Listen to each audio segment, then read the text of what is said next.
So today I'm going to be sharing a recipe with you guys. Now unfortunately this one is not for food, but we will be creating this futuristic material. Now this is one that's going to reshape how we think about costume design in a sustainable world.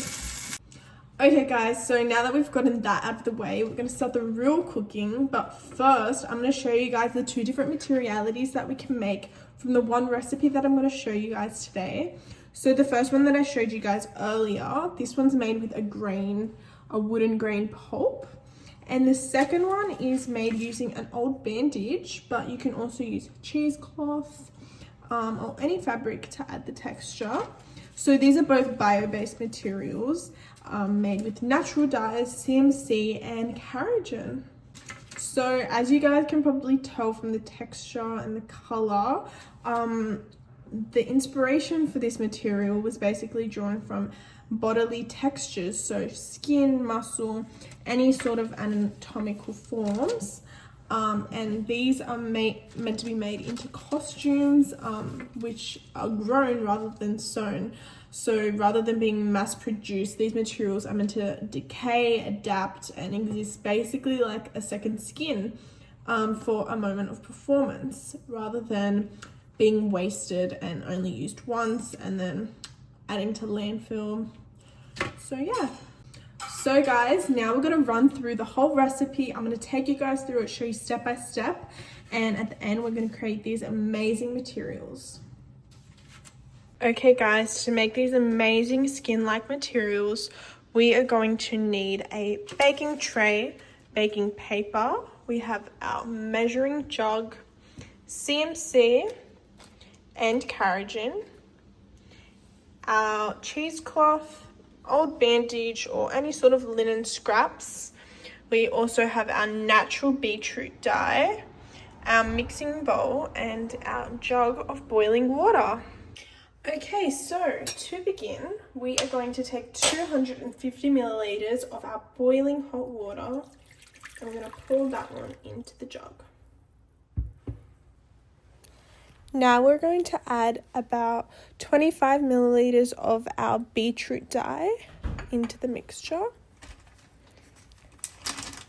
So now we're going to get about 2 teaspoons of the Carrageen powder and just sprinkle that lightly over our mixture. Try and make sure not to get it in too many clumps, as it'll help you later on when you're mixing it. Just continue stirring for as long as you can. We really want to try to get all these clumps out. You can maybe use a whisk at this point, whatever you feel like is easier. So now we're going to get our CMC powder. This one we will only be using 1 teaspoon. It doesn't have to be exact. It'll just help it come together in the mixture. Yeah, so we just sprinkle that on top just like the other one and continue stirring until everything is combined.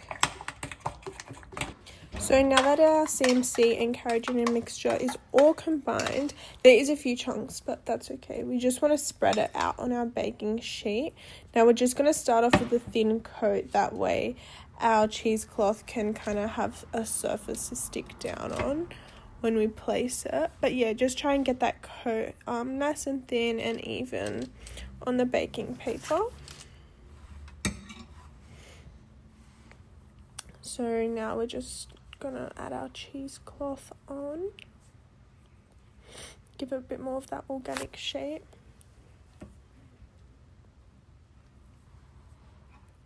And now we're gonna add another thin layer and just kind of cover the cheesecloth fully, like a sandwich kind of, PB&J.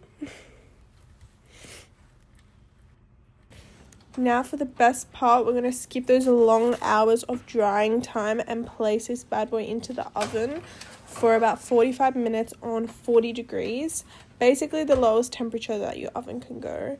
Then we're going to come back and grab that and we will have our finished result.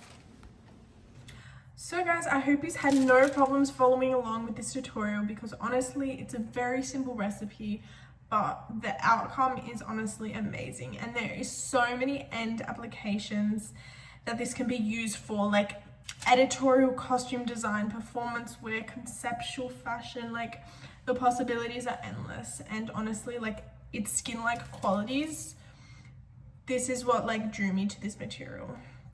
So I just wanted to bring you guys along and yeah, join my journey on creating these new materialities, because honestly, like it's not just about reducing the impact. Yes, it's a very sustainable material, but it kind of is challenging us to rethink what clothing is.